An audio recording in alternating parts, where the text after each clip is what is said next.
bonne année. Bon, allez. Plus sérieusement, générique, j'ai plein de choses à vous dire. Et oui, bonne année. Et j'ai tellement de choses à vous dire que je vous ai même fait une carte mentale, vous avez vu. Déjà, on va parler.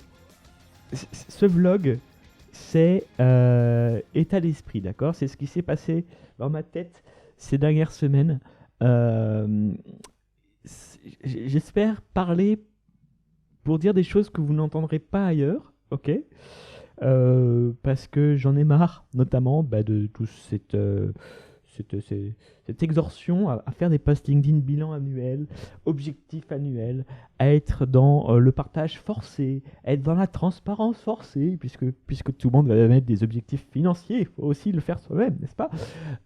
Comme une chaîne comme ça qui se propage sur LinkedIn.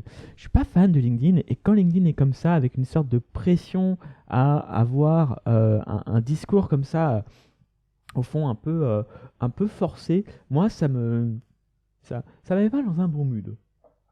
Un bon mood, pardon. Notamment le côté un peu culpabilisant pour les personnes qui... Mettez-vous à la place des gens qui sont désorganisés, qui n'ont pas de volonté propre, qui n'ont pas d'objectif à moyen et long terme. D'accord? Alors là, à ce propos, je m'adressais à des gens pour qui ça parle déjà, parce que c'est pour ceux qui font les posts LinkedIn, je pense que ça leur parle pas, ils ont leur objectif et c'est très bien pour eux. Je m'adresse à la majorité silencieuse qui ne poste pas ses objectifs ou ses bilans annuels et qui se dit ah ouais, j'aurais dû le faire cette année. Et en fait, je sais pas combien on est, parce que du coup on poste pas, mais en tout cas je m'adresse à des solopreneurs, voilà, ça c'est important, à des indépendants, des freelances, ce que vous voulez, des infopreneurs, des gens qui sont seuls dans leur navire, qui doivent le faire, aller quelque part avec un cap, et qui n'ont pas forcément l'envie ou l'idée ou la motivation à le faire. Du coup c'est un discours assez culpabilisateur, mais ce que je me suis dit aussi, parce que du coup l'avantage quand même c'est que ça m'a permis moi de voir ces posts, de me dire ok bon bah ouais ok si tout le monde le fait peut-être que je dois l'avoir aussi fait. Qu'est-ce que j'ai fait en fait? Là, ça permet aussi de se remettre un peu en question. Et juste une petite précision aussi, je sais un peu sous forme de boutade, mais il y a des gens qui le font très bien et puis il y a des gens qui le font sur le long terme. C'est ça qui me paraît intéressant. Je pose un tout petit coup de gueule sur ceux qui le font qu'une fois par an parce que c'est simple. Je pourrais le faire moi-même, mais j'ai pas envie justement qu'on me force à être transparent. Si je suis maître à bord de mon entreprise, c'est pour décider de communiquer ou pas mes objectifs.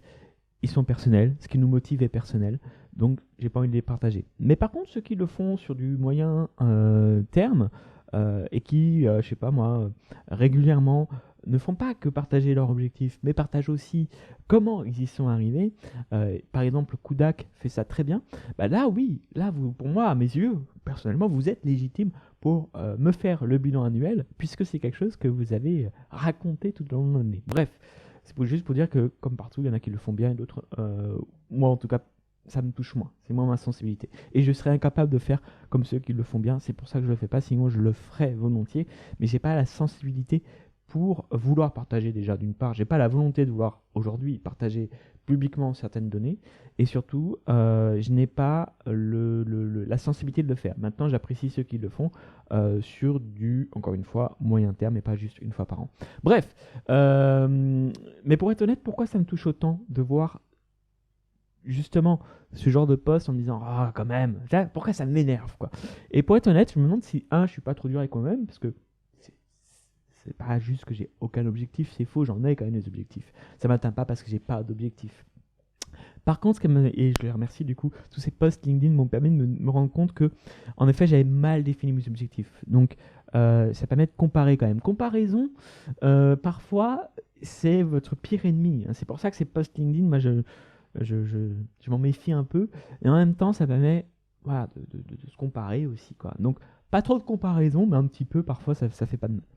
Euh, et souvent, on va avoir tendance à dire qu'un objectif, quand il est, pour qu'il soit bien défini, d'accord, il doit avoir plusieurs caractéristiques. Alors là, je vais prendre un petit peu plus de place pour vous montrer tout ça. Donc, hop, on va souvent parler d'objectifs SMART en disant blablabla, il faut qu'ils soient spécifiques, mesurables, atteignables, réalistes, temporels. Bon, oui, je dis pas, c'est des choses qui sont intéressantes. Mais quand on a du mal à définir des objectifs et à s'y tenir, qu'on n'a pas la discipline nécessaire, je crois que c'est ce qui me manque, moi, clairement, la discipline.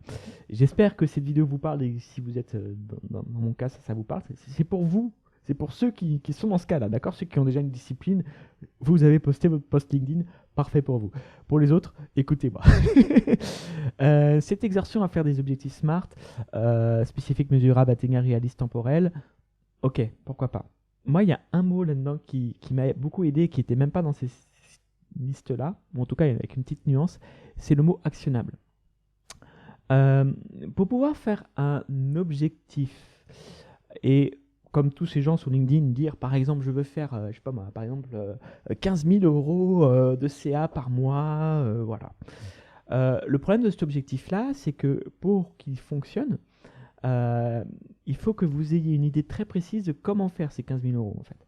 Donc c'est un but, c'est un objectif, mais c'est pas un objectif actionnable. Un objectif actionnable, ça serait contacter X nouveaux clients tous les mois, oui, et après on verra si ça permet d'avoir l'objectif de 15 000 euros de CA. Un objectif actionnable en termes de chiffre d'affaires, c'est quand vous avez déjà, à mes yeux, hein, là encore une fois on parle d'une petite structure, vraiment vous êtes seul maître à bord, c'est quand vous avez déjà testé des publicités Facebook et que vous connaissez votre coût de revient, c'est quand vous avez déjà testé plusieurs choses, plusieurs actions publicitaires et que vous savez exactement laquelle, même en marketing, en communication, qu'est-ce qui est efficace, qu'est-ce qui n'est pas. C'est quand vous connaissez votre panier moyen, c'est quand vous connaissez votre cycle de vente sur des devis, combien de temps ça prend, combien de temps. C'est quand vous avez une expérience par rapport poussée et des statistiques, et donc une moyenne, et donc un recul, quoi. Ce qui fait que moi, j'ai clairement pas revu mes objectifs à la baisse, mais je les définis par rapport à des choses que je pouvais maîtriser. J'ai la chance aujourd'hui d'avoir une bonne maîtrise de mon temps, c'est-à-dire beaucoup de temps libre. Ça a été un sacrifice pour faire ça, mais c'est le but justement d'être un solopreneur, c'est de pouvoir accepter, refuser des choses, pouvoir dire non, pouvoir dire oui, et donc avoir une maîtrise de son temps. Et c'est là où aujourd'hui, moi, mon objectif pour 2023, c'est d'actionner avec une certaine méthode, la méthode Pomodoro notamment, de dire voilà, pour mes objectifs business, j'oublie pas, il y a quand même un cap, il y a quand même un CA à avoir, que je ne partagerai pas, bien sûr, vous avez compris l'idée, hein. Mais pour avoir ce cap-là, j'ai un simple objectif de faire X heures de concentration chaque jour. X Pomodoro. Pomodoro, c'est une session de 25 minutes. Donc, du coup, c'est plus facilement actionnable en vrai. Et surtout, cet objectif, je suis capable de le mesurer, d'avoir mon retour sur investissement de temps immédiat, pas comme pour un chiffre d'affaires. Je sais tout de suite l'effet que ça a et je suis capable de savoir s'il a été atteint ou pas facilement en fait. Donc ce que j'ai fait du coup, c'est que j'ai révisé justement avec ce genre de choses en tête ma productivité. Notamment par exemple, voilà, qu'est-ce qui aujourd'hui fonctionne, qu'est-ce qui ne fonctionne pas. J'ai fait un constat, ok. Donc, je vais faire comme ça sera plus simple. Voilà, j'ai fait un constat, qu'est-ce qui marche, qu'est-ce qui ne marche pas. Donc ce qui marchait pour moi, c'était d'avoir, mais ça c'est avec le recul que je l'ai appris avec beaucoup de temps, des objectifs plutôt actionnables, plutôt que spécifiques, mesurables, atteignables ou réalistes. Le chiffre d'affaires, c'est pas ce qui va aller me porter. Par contre, ce qui va aller me porter, moi, ça va plutôt être justement d'avoir un contrôle sur mes indicateurs et donc par exemple un contrôle de temps. Ça c'est quelque chose qui va me motiver. Donc qu'est-ce qui marche ou qu'est-ce qui marche pas pour vous, c'est très personnel. Ce que j'explique ici, la gestion du temps, la méthodologie que vous allez appliquer, c'est je ne vous donne aucune leçon là. Justement, ça serait déjà donner une leçon et ça serait moralisateur, ça serait faire exactement ce que font les gens sur LinkedIn et que je critique. Donc je vous dis ce qui pour moi fonctionne. Et ce que j'ai constaté, c'est que c'est en effet extrêmement personnel. Il y a des méthodes de productivité qui vont fonctionner pour certains et pas pour d'autres. Donc connaissez un petit peu vos points forts, vos points faibles. Moi, je sais que ce qui fonctionne pour moi, c'est la méthode des Pomodoro. Parce que j'en ai essayé d'autres. Vous voyez, déjà, j'ai déjà essayé la méthode GTD, Miracle Morning, j'ai même pas essayé, je sais que c'est pas pour moi, mais celui d'à 4h30 du matin, non merci. GTD, j'avais essayé et c'était Getting Things Done, bien trop contraignant. Et ce que j'ai constaté, c'est que voilà, la plupart des méthodes, pour moi, elles sont soit pas assez souples, soit trop chronophages en termes de temps ou de volonté, d'énergie, parce qu'il faut pas non plus juste prendre en compte le temps que va vous prendre une méthode. Étiqueter ces tâches, c'est un peu le principe de la méthode GTD. Ça vous prend du temps, ça vous prend de l'énergie. Des fois, c'est trop complexe. Et puis, il va y avoir une dose qu'on va avoir chacun. Ça c'est vrai, on a une dose d'énergie, vous voyez, chacun. Et donc, il y a des choses qu'on est capable de faire. Cette dose, ça se travaille, c'est comme un muscle. Et pour certains, vous êtes capable de faire plus de choses. Et donc, moi, j'avais pas envie d'une méthode trop complexe, vous voyez, euh, et qui me pompe trop d'énergie, tout simplement. Mes conclusions sont donc les suivantes. Je voulais à la fois retravailler mon logiciel. Donc, logiciel, c'est à la fois le logiciel, bien sûr, que j'utilise pour gérer mes tâches, mais c'est aussi mon logiciel interne, ma façon de penser, en fait.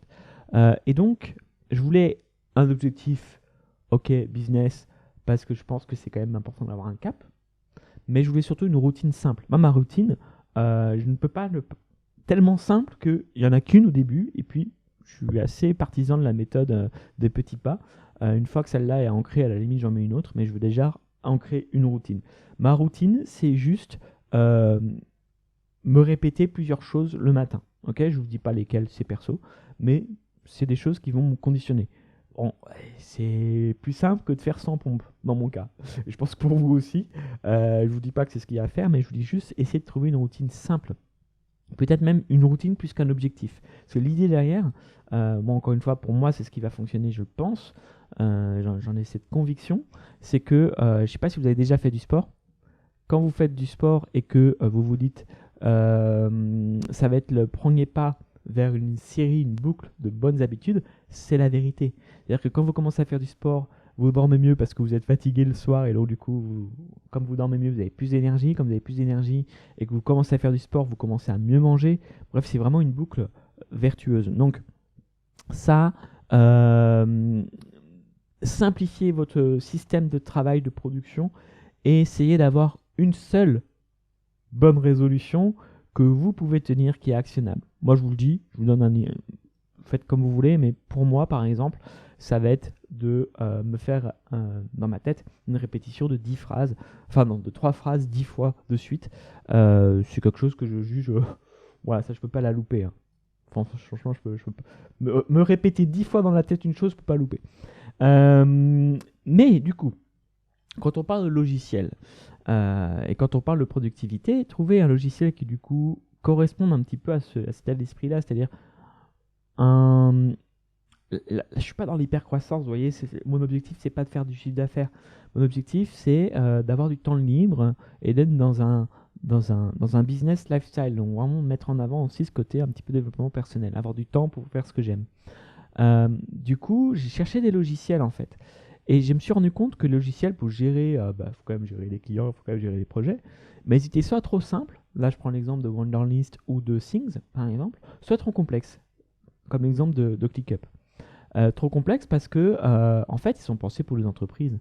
Quand vous regardez bien, ClickUp c'est pensé pour une équipe, avoir la répartition de la charge de travail par équipe, un système de commentaires et de chat. C'est c'est trop pour nous. Encore une fois, je me mets dans la peau, parce que je suis simplement solopreneur. Mais moi, j'ai un problème. Je sais pas si vous êtes pareil pour vous, mais comme je suis attiré un petit peu par plein de choses, par plein de logiciels, déjà, je vais perdre énormément de temps à changer de logiciel, mais j'aime bien les logiciels qui ont un petit peu de fonctionnalité quand même, qui ont plusieurs vues, où on puisse quand même, pas comme ClickUp qui en propose 20 nouvelles chaque mois, mais que je puisse quand même faire mes muses avec, quoi. Et un jour, j'ai cherché un logiciel, non pas plus par rapport à mes besoins et à ce que je voulais en fait. Pas un logiciel de multinationale, de PME, de TPE même, mais juste un logiciel adapté à des solopreneurs en fait. Et je me suis souvenu que j'avais trouvé, alors en faisant cette recherche, j'avais trouvé un logiciel que j'avais un peu laissé tomber qui s'appelle TickTick. Et TickTick, pour moi, c'est un logiciel à la fois flexible. Pourquoi? Parce que il va s'adapter. Vous allez pouvoir activer ou désactiver certaines fonctionnalités et donc certaines méthodes qui vont fonctionner ou pas pour vous.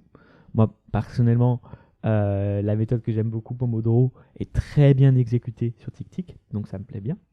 Pourquoi le Pomodoro m'intéresse par rapport à mes faiblesses? Mes faiblesses, c'est d'être assez facilement déconcentré, de passer d'un sujet à un autre, d'être attiré par le syndrome de l'objet brillant. Et du coup, la méthode Pomodoro est faite pour moi. Donc si vous êtes un peu dans ce cas-là, je vous recommande vraiment la méthode Pomodoro. Et donc, c'était du coup assez confifial, parce qu'il n'y avait pas de dogme. Vous pouvez décider d'activer cette fonctionnalité. Et si au contraire un Pomodoro c'est pas fait pour vous, vous pouvez la désactiver et en activer une autre, comme la matrice d'Eisenhower par exemple. Donc j'aime ce côté personnalisation tout en restant simple, mais il y a quand même pas mal de puissance. Et puis surtout, ce que j'ai bien aimé avec Snap, ce logiciel, c'est que c'est très très convivial et fun à utiliser. C'est une app qui, contrairement à beaucoup d'apps, va se concentrer quand même sur les habitudes. Ça, c'est vachement important pour prendre de bonnes habitudes. Donc, du coup, je concentre à la fois le côté productivité, business, mais aussi le côté développement personnel dans une seule app. Et c'est en ça que je trouve qu'elle est quand même bien faite pour les indépendants. Et puis, il y a une super app mobile. Mais j'ai vraiment pas pris le temps d'aller jusqu'au bout là. Hop, tac. C'est vraiment mon fil conducteur, mais pas assez détaillé. Et donc voilà, il y a vraiment ce côté gamification que j'aime beaucoup. Donc ce que j'ai fait, parce que j'étais un peu foufou et que je voulais passer beaucoup de temps sur cette application, vous me connaissez, quand je passe du temps sur une application, qu'est-ce que je fais? Une formation. Évidemment, j'ai passé énormément de temps dessus, je me suis remis dessus, j'ai redécouvert vraiment ce que j'aimais bien chez TickTick. Et donc j'ai poussé à fond TickTick, j'ai utilisé pendant mes vacances, entre guillemets. Vous savez très bien, quand on est freelance, on n'a jamais vraiment de vacances. Et donc j'ai bossé sur une formation plaisir, quoi. Pour à la fois, bien sûr pour moi, très égoïstement, réviser quelques basiques sur les lois du temps notamment. Et faire la formation que j'aurais voulu, c'est-à-dire une formation sans pression, où je ne vous dis pas que la solution miracle, c'est le Miracle Morning ou le JTD, mais où je vous dis justement, voilà, ça, et ça existe. Une formation comme j'aurais voulu avoir, en fait. Et le logiciel qui va avec, quoi, où je peux décider de mon système d'organisation selon ce qui me plaît. Donc je vous donne quelques clés, en fait, dans cette formation, pour vous dire qu'est-ce qui peut être adapté ou pas selon votre cas. Et derrière, je vous dis, voilà, du coup, par rapport à la philosophie de cette méthode, la méthode Pomodoro par exemple, je vous présente en détail comment l'appliquer. Et par exemple, tu vois, ici, l'application elle tourne avec un timer, voilà, c'est vachement bien fait, puisque j'utilise TickTick bien sûr tous les jours. Et du coup, je suis content de d'avoir découvert. Bon, franchement, je découvre des trucs encore sur TickTick. Bon là, j'ai fait le tour quand même pour vous tout mettre dans l'information, mais les widgets, les fonctionnalités de timer de Pomodoro, il y a des trucs que j'avais pas vus en fait, même sur des applications dédiées, aussi bien présentées en fait. Donc voilà, TickTick, c'est vraiment que vous achetez la formation ou pas, voilà, c'est pas le but de vous absolument vous la vendre. Juste, si vous êtes freelance, essayez-la, ok, par vous-même si vous voulez, avec une formation si vous voulez gagner du temps. N'hésitez pas, mais essayez-la parce que je trouve elle a compris nos besoins en fait, avec le côté des habitudes, le côté simple, mais le côté quand même d'avoir des petites fonctionnalités pour nous permettre de nous challenger quoi. Donc voilà. Et pareil, du coup, c'est la formation que j'ai voulu aussi, c'est une formation pratique et théorique, avec notamment quelque chose qui me semble super important, c'est-à-dire les lois du temps aussi. De se rappeler que, toujours pareil, pour le côté sans pression, on est soumis nous-mêmes avec tous ces objectifs qu'on va se donner. On est soumis aussi à des lois du temps qui parfois nous contraignent, enfin souvent même tout le temps, nous contraignent et nous créent des biais dans par exemple le temps qu'on va estimer pour faire des choses. Et c'est bien de s'en rappeler. Donc voilà, je voulais absolument faire un petit laïus sur ça aussi dans la formation, mais je vous rassure, j'ai fait court. Si vous voulez juste apprendre TickTick, le chapitre sur TickTick c'est 1 heure, 1 heure et demie, et tout le reste, c'est vraiment aller un petit peu plus loin sur les différentes méthodes du temps qui existent. Voilà. Je vous mets le lien en description. Mais le plus important, les amis, c'est ce que je vous souhaite pour cette nouvelle année. En 1, je vous souhaite de trouver le système qui vous convient, parce que comme je disais, la productivité, c'est très personnel. Moi, ça prend du temps. Je pense que j'arrive à trouver, à me connaître un petit peu mieux, mais c'est aussi en ayant essayé plein de logiciels, en m'étant rendu compte que les logiciels trop complexes n'étaient pas fait pour moi. Peut-être que vous allez vous épanouir là-dedans, en me rendant compte aussi que les logiciels trop minimalistes, c'était pas fait pour moi. J'avais besoin d'un juste milieu. Et c'est là où j'ai trouvé TickTick. Et voilà, j'ai mis du temps à trouver ça en fait. Donc je vous le souhaite de trouver le logiciel de productivité qui vous convient pour tout simplement, sans y passer trop de temps, trouver quelque chose qui vous épanouisse. Si vous avez décidé d'être aujourd'hui freelance, c'est pour être libre et donc de trouver ce juste milieu, ce compromis qui vous convienne. Je vous conseille aussi et je vous recommande et je vous souhaite de trouver peut-être une seule routine. Si comme moi, vous avez du mal à vous mettre à des choses, à avoir une discipline, avoir une routine simple, que vous puissiez du coup la tenir, dont vous serez fier. Moi, c'est les affirmations, voilà, chaque matin. Je vous conseille en 3 et je vous souhaite surtout de ne pas me partager votre succès sur LinkedIn. S'il vous plaît, ne faites pas de bilan, ne me faites pas d'objectif. Non, je rigole, bien sûr. L'idée, vous avez compris, j'ai bien plus développé que juste un coup de gueule. Je voulais voilà, mettre vraiment. Ce vlog, c'est un ressenti des 3 dernières semaines que j'ai vécu, quoi. Parce que c'est l'occasion de faire un point, bien sûr. Donc, au contraire, si vous voulez me partager sur LinkedIn votre bilan et vos objectifs, j'en serais ravi. Et surtout, le plus important, s'il vous plaît, je vous souhaite une super année, qu'elle puisse vous apporter sur vos projets, prospérité, santé, prenez soin de vous aussi. Ne soyez indulgent envers vous-même tout en vous challengeant un petit peu, mais ayez conscience qu'on a tous nos périodes durant lesquelles on va à la fois être peut-être hyper motivé et c'est cool et on va avancer, et puis ayez conscience qu'il y a des projets, il y a des périodes où on a un peu moins envie et c'est pas grave. On a juste moins de doses de motivation, on a juste moins de volonté et c'est normal, c'est ok, c'est juste peut-être que vous avez besoin d'une pause. Voilà, alors vous avez vu d'ailleurs que j'ai fait un petit peu moins de vidéos sur la chaîne et c'est normal parce que aujourd'hui sur ma chaîne YouTube je veux plus mettre en avant les projets que je vais monter plutôt que des vidéos. Et donc, il y aura d'autres projets qui vont venir parce que je suis, malgré cette vidéo, si, je suis chaud patate. Il va y avoir d'autres contenus qui vont venir. Mais plus, voilà, je vais plus vous présenter mes projets. Voilà, donc là, ça a commencé avec cette première formation sur TikTok. Il y en aura d'autres sur l'emailing, des choses comme ça. Donc, et puis, il y aura aussi du contenu, bien sûr. Mais voilà, chaque jour à son temps. Pour l'instant, ma priorité, c'est de sortir des formations en ligne. Ça faisait longtemps que je n'avais pas sorti et ça reste mon métier, ma passion. Donc voilà, j'espère que ça vous plaira. J'espère que vous allez passer une super année. Je vous le souhaite de tout cœur. J'ai hâte de lire votre prochain post LinkedIn, bilan ou objectif. Et puis, quant à moi, je vous dis à très vite pour une prochaine vidéo ou pas très vite. Ça dépend de ma jauge de comment on pourrait dire, de motivation. N'oubliez pas votre jauge, elle est importante, hein, sur le long terme. Moi je suis en vacances à la fin du mois de janvier et je peux vous assurer, je suis tellement content de l'être. Le gars qui a oui, parce que j'ai un peu bossé ce mois de décembre pour vous sortir la formation et sur mes objectifs. J'espère que je pourrai vous faire une vidéo l'année prochaine, bilan mais pas trop relou, justement, parce que je n'ai pas envie d'avoir moi bilan avec des chiffres et des choses comme ça. Non, un bilan vraiment honnête sur, comme là je me suis livré à vous avec cette petite carte sur ce que j'estime être important et moins important. Bon, bah j'espère que ça va aussi fonctionner pour moi. Voilà. En tout cas, quels que soient vos projets, réussite, bonheur, santé, c'est vraiment tout ce que je vous souhaite. Et moi je vous dis à très vite pour une prochaine vidéo. Ciao, ciao.